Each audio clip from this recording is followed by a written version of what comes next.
Umiikot yung mga sakim, nililibot ang aming lugar.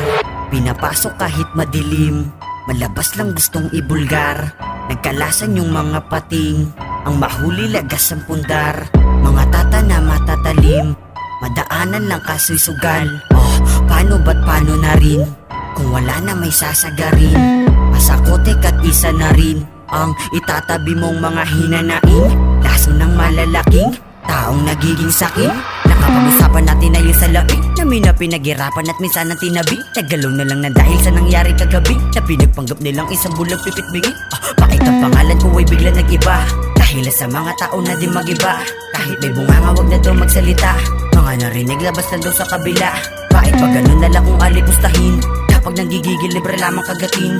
Hindi lang yung pangila mga matatalim, kadalasan na yung taong nagtago sa salamin. Yeah, madami ng tao, kaso lahat ay bulag.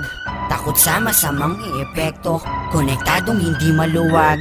Kadalasan palpak, mga salikwat, walang pakundangan magratatatat. Wala nang pake, sino pa masibak, basta mahalaga kwarta ay lumimpak. Kinapitan agad kahit di patiyak, paliwanag sapat may kasamang iyak. Pero pag namalit na bulol sa bigkas, itubos kapalit ng iyong paglabas. Depende sana kung merong atraso, pinabintangan nyo pinalad yung mga gago. Grabe mga bakala mo merong pinatago, sila'y nagsisiga pag nahangin na mareklamo. Sila dito ang panalo kung usapang pagtatalo, pwede nyo na magawin kaso dun sa nireklamo. Ni lahat kasamaan kaya takot ang mga tao, mahirap ang paliwanag kasi sa dilim plenano. Madami ng tao, kaso lahat ay bulag.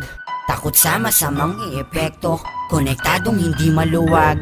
Dumaan sa masikip na lugar, inakala na agad may ginawang kasamaan. Kahit na walang alam, ay agad kinakapan. Kami na ang naiipit sa mga kakitigan, kasi sila ay sakim, mga kupal sa dilim. Pag kami nalas ka pa, talahiban mararating. Pero di ko nilakat kaya wag mo tong damdamin. Nung dinibdiban nyo nga ako yung daga ko dumaing. Kaya sana alamin, di lahat isalarin. Biktima rin kami sa kahirapang naaatim. Kaya sana pakinggan nyo aming mga hinaing. Yung iba tuloy takot at pag kayo dumadating. Buhay kapalit tsaching, inosente diniin. Pinaako sa gawaing di naman kayang gawin. Kahit sino patamaan basta plano lutasin. Taong may dapat buhayin nagawa nyo kitilin. Kahit walang kasalanan dinapot at binaril, at tatagpuan na lang nakahandusin sa tabi. Paalala ito nga pala nangyari kagabi, dalawa kaming saksi na mistulang pipit bingi.